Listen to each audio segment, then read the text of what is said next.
দেশ বিদেশে বড় বড় ঘোষণা, পশ্চিমবঙ্গে রাজনৈতিক তৎপরতা, আন্তর্জাতিক মঞ্চে নতুন উত্তেজনা আর আবহাওয়ায় বড় পরিবর্তনের ইঙ্গিত। হাওড়া হুগলি থেকে পশ্চিম মেদিনীপুর পর্যন্ত আজকের সব বড় আপডেট একসাথে, তাই শেষ পর্যন্ত দেখুন। আজ 10ই মার্চ, মঙ্গলবারের 50টি বড় খবর। নমস্কার, আপনি দেখছেন বেঙ্গলি নিউজ লাইভ 24। আজ 10ই মার্চ মঙ্গলবার। চলুন শুরু করা যাক দেশ বিদেশ, আন্তর্জাতিক, পশ্চিমবঙ্গ, হাওড়া হুগলি এবং পশ্চিম মেদিনীপুর জেলার গুরুত্বপূর্ণ 50টি খবর। দিল্লিতে আজ কেন্দ্রীয় সরকারের গুরুত্বপূর্ণ বৈঠক অনুষ্ঠিত হয়েছে।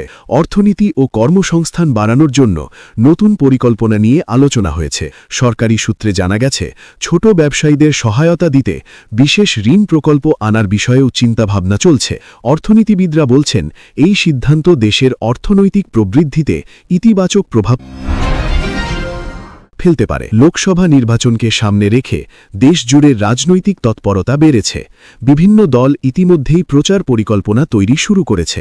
নির্বাচন কমিশন ভোটার তালিকা হালনাগাদ করার কাজ দ্রুত শেষ করার নির্দেশ দিয়েছে। প্রশাসন শান্তিপূর্ণ নির্বাচন নিশ্চিত করতে প্রস্তুতি নিচ্ছে। আন্তর্জাতিক বাজারে অপরিশোধিত তেলের দাম সামান্য বেড়েছে। মধ্যপ্রাচ্যের উত্তেজনার কারণে সরবরাহ নিয়ে অনিশ্চয়তা তৈরি হয়েছে বলে মনে করছেন বিশেষজ্ঞরা। এর প্রভাব ভারতীয় বাজারেও পড়তে পারে। ভারত ও বাংলাদেশের মধ্যে নতুন বাণিজ্য আলোচনা হয়েছে। সীমান্ত বাণিজ্য সহজ করার বিষয়ে দুই দেশের প্রতিনিধিরা মতবিনিময় করেছেন। বিশেষ করে কৃষি ও টেক্সটাইল পণ্যের বাণিজ্য বাড়ানোর পরিকল্পনা করা হচ্ছে। মধ্যপ্রাচ্যে ইরান ও ইসরায়েলের উত্তেজনা নিয়ে আন্তর্জাতিক মহলে উদ্বেগ বাড়ছে। বিভিন্ন দেশ কূটনৈতিক আলোচনার মাধ্যমে পরিস্থিতি শান্ত করার চেষ্টা করছে। যুক্তরাষ্ট্রের নতুন কর্মসংস্থান রিপোর্ট প্রকাশিত হয়েছে। সেখানে দেখা গেছে, চাকরির বাজার এখনও শক্তিশালী রয়েছে। বিশ্ব অর্থনীতিতে এর ইতিবাচক প্রভাব পড়তে পারে।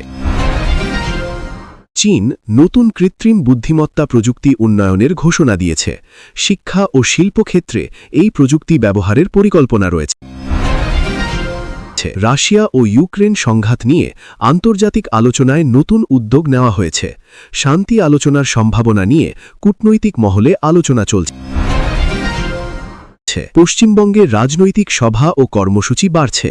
বিভিন্ন রাজনৈতিক দল কর্মীদের সঙ্গে বৈঠক করে সংগঠন শক্তিশালী করার পরিকল্পনা করছে। মুখ্যমন্ত্রী মমতা বন্দ্যোপাধ্যায় আজ একটি সভায় বক্তব্য রাখতে গিয়ে রাজ্যের উন্নয়ন প্রকল্পের কথা তুলে ধরেছেন।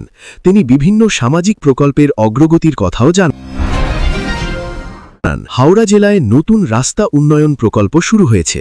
প্রশাসনের মতে এতে যানজট কমবে এবং যোগাযোগ ব্যবস্থা উন্নত হবে। হাওড়া রেল স্টেশনের আধুনিকীকরণ প্রকল্প দ্রুত এগোচ্ছে।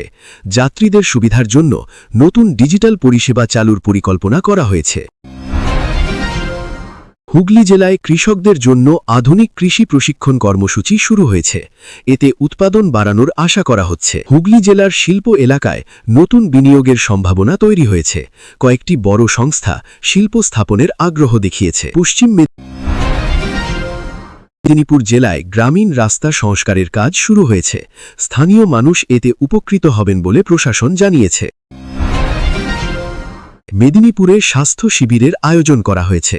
বহু মানুষ বিনামূল্যে স্বাস্থ্য পরীক্ষা করাতে এসেছেন। রাজ্যের স্কুলগুলোতে নতুন ডিজিটাল শিক্ষা প্রকল্প চালু করার পরিকল্পনা নেওয়া হয়েছে। এতে ছাত্রছাত্রীরা আধুনিক প্রযুক্তির মাধ্যমে পড়াশোনা করতে পারবে। আবহাওয়া দপ্তর জানিয়েছে, আগামী কয়েকদিনে তাপমাত্রা ধীরে ধীরে বাড়তে পারে। কোথাও কোথাও হালকা বৃষ্টির সম্ভাবনাও রয়েছে। হাওড়া জেলায় আজ আকাশ আংশিক মেঘলা থাকতে পারে। সর্বোচ্চ তাপমাত্রা প্রায় 32 ডিগ্রি সেলসিয়াস থাকতে পারে। হুগলি জেলায় গরমের অনুভূতি বাড়তে পারে বলে জানিয়েছে আবহাওয়া দপ্তর। পশ্চিম মেদিনীপুর জেলায় দিনের তাপমাত্রা কিছুটা বাড়লেও রাতের দিকে আবহাওয়া স্বাভাবিক থাকবে। কলকাতায় ট্রাফিক নিয়ম মানতে নতুন নজরদারি ব্যবস্থা চালু হয়েছে। পুলিশ জানিয়েছে, নিয়ম ভাঙলে জরিমানা বাড়ানো হবে। দেশজুড়ে ডিজিটাল পেমেন্ট ব্যবহারের হার বেড়েছে। বিশেষজ্ঞরা বলছেন, নগদহীন অর্থনীতির দিকে দেশ দ্রুত এগোচ্ছে। ভারতের মহাকাশ গবেষণা সংস্থা নতুন উপগ্রহ উৎক্ষেপণের প্রস্তুতি নিচ্ছে। ভারতীয় রেলের নতুন পরিষেবা চালুর পরিকল্পনা করা হয়েছে যাত্রীদের সুবিধার জন্য। দেশের বিভিন্ন শহরে বায়ু দূষণ নিয়ে উদ্বেগ বাড়ছে। স্বাস্থ্যমন্ত্রক নতুন টিকাকরণ কর্মসূচি চালু করার পরিকল্পনা করছে। কৃষকদের সহায়তায় নতুন কৃষি ভর্তুকি প্রকল্প ঘোষণা করা হয়েছে। দেশে ইলেকট্রিক গাড়ির ব্যবহার ধীরে ধীরে বাড়ছে। স্টার্টআপ কোম্পানিগুলোর জন্য নতুন বিনিয়োগ তহবিল তৈরির পরিকল্পনা চলছে। শিক্ষাক্ষেত্রে নতুন গবেষণা প্রকল্প চালু হয়েছে। ভারতের পর্যটন খাতে নতুন উন্নয়ন পরিকল্পনা নেওয়া হয়েছে। বিভিন্ন রাজ্যে জল সংরক্ষণ প্রকল্প শুরু হয়েছে। দেশে নতুন রেল লাইন নির্মাণের কাজ শুরু হয়েছে। বিজ্ঞানী নতুন চিকিৎসা প্রযুক্তি নিয়ে গবেষণা করছেন। ভারতে মোবাইল প্রযুক্তির দ্রুত উন্নয়ন হচ্ছে। কৃষি উৎপাদন বাড়াতে নতুন পরিকল্পনা নেওয়া হয়েছে। নদী দূষণ কমাতে নতুন প্রকল্প চালু করা হয়েছে। গ্রামীণ উন্নয়নে নতুন প্রকল্প ঘোষণা করা হয়েছে।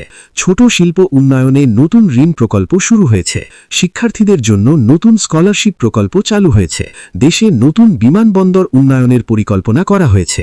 ডিজিটাল সেবার ব্যবহার বাড়ছে সরকারি দপ্তরে। স্বাস্থ্যসেবা উন্নত করতে নতুন হাসপাতাল প্রকল্প নেওয়া হয়েছে। গ্রামে ইন্টারনেট পরিষেবা প্রসারণের কাজ চলছে। পরিবেশ রক্ষায় নতুন গাছ লাগানোর কর্মসূচি শুরু হয়েছে। কৃষকদের জন্য আধুনিক যন্ত্র ব্যবহারের প্রশিক্ষণ দেওয়া হচ্ছে। পশ্চিম মেদিনীপুরে স্থানীয় বাজারে সবজির দাম কিছুটা বেড়েছে। হাওড়া ও হুগলিতে যানবাহনের চাপ বেড়েছে অফিস সময়ে। বিশেষজ্ঞরা বলছেন, আগামী দিনে প্রযুক্তি ও অর্থনীতিতে বড় পরিবর্তন আসতে পারে, যা বিশ্ব অর্থনীতির উপরও প্রভাব ফেলবে।